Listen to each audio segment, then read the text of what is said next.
HWY 82 west of Withlacoochee. Year 2011. Season fall. Month November. Date 9. State Georgia. County Atkinson County. Location details: approximately 1.3 miles west of Withlacoochee, GA. Right off the highway at edge of woods on left side of highway. This is also a very populated area for deer gathering. Nearest town, Withlacoochee. Nearest road, HWY 82 west. Observed: I commute daily to work driving 49 miles one way each day. My route is from Coffee County, Georgia to Tift County, Georgia. I've been commuting over a year now. The date was early November 2011. The time was approximately 9 a.m. It was a clear, cool sunny day. I was on HWY 82 west heading to Tifton when I was about a mile out of Withlacoochee, Georgia. I looked over to the left, as I have always scanned the woods as I'm driving to work. I noticed at the edge of the opening in the woods, a very large creature just standing there.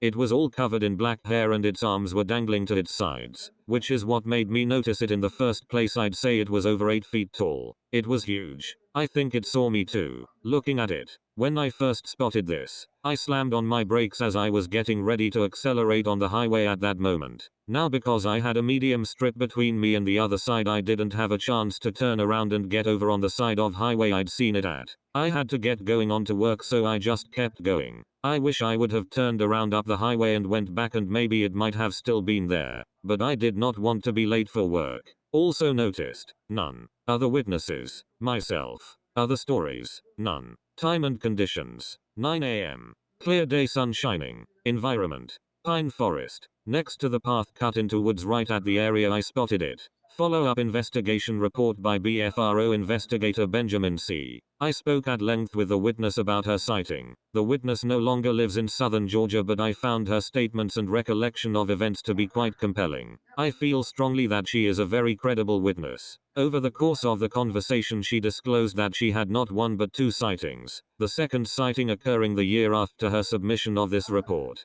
In the interests of clarity, I encouraged the witness to submit a second report for the second sighting. I will be publishing this to the database in the near future. The first sighting, as mentioned in the original report above, occurred on a November morning in 2011 as the witness was conducting her morning commute to work. The witness was driving westbound on HWY 82, approximately 3 miles west of the town of Withlacoochee. The road divides with a grass median at this point, and the witness had just pulled into the left lane when she noticed movement on the opposite side of the road, across the oncoming eastbound lane. The witness stated that she has a habit of looking for wildlife while she drives, and constantly scans the sides of the road in the hopes of seeing something, and she believes this is why she was so fortunate with her sighting. The witness stated that approximately 50-70 yards away, she saw standing in the side of a clearing on the opposite side of the road was a large bipedal creature on 2 legs. The witness immediately pulled over onto the shoulder of the grass median and sat there observing the creature for almost 2 minutes. The witness said that when she saw the creature, she just about soiled herself. In the clearing, the witness viewed an animal at least 8 feet tall, and judging by the width of the shoulders, approximately 4 feet wide. The witness could not get over how massive this creature was. The creature was described as being covered with hair that at a guess appeared to be approximately 8 inches long, had no visible neck,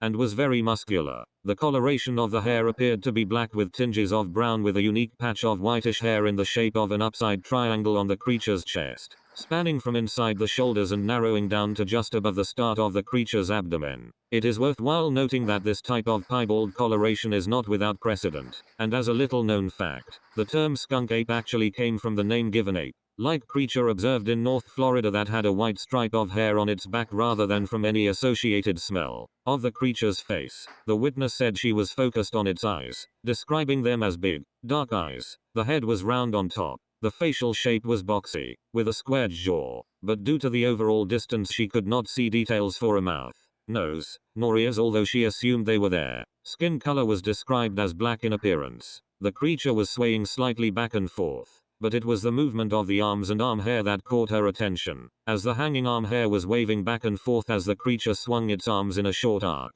The legs appeared short in proportion to the length of the arms. The creature was slightly narrower at the waist than at the chest, and presented a very thick appearance. The witness left after observing the creature for approximately 2 minutes due to multiple drivers honking their horns at her as she had not fully pulled her vehicle off the road and left the rear of her vehicle projecting into the left lane. The witness continued on to her workplace and only upon arriving realized that she didn't get a photo of the creature. To this day, the witness regrets not having the wherewithal to take a picture. The witness said that she brought up her sighting with some older customers whose families have deep roots in the area. The witness stated that several of the customers she spoke to referred to the creatures she had seen as monkey people and related that most of the stories they heard were simply passed down from generation to generation. The witness has since moved to Wisconsin from southern Georgia in 2016, but is adamant that if she returned she could show me the exact spot where her sightings took place, as that is how deeply they are burned into her memory. As for the sighting location, I have driven past the exact spot multiple times, and know exactly where the witness is referring.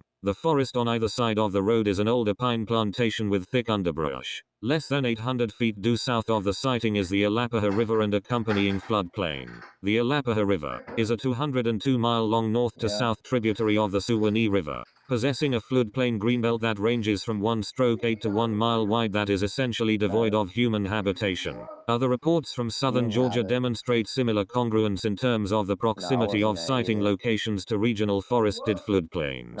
About BFRO investigator Benjamin C. B has attended multiple BFRO expeditions. North Georgia 2018 fall, North Georgia 2019 spring, Tennessee 2020 fall, South Carolina 2021 spring, and Pennsylvania 2021 fall. Pennsylvania 2022 fall, New Jersey 2022 spring and fall. He has also conducted private expeditions in New Jersey, Alaska, Arizona, North Carolina, and southern Georgia. His area of responsibility as a BFRO investigator is central Pennsylvania.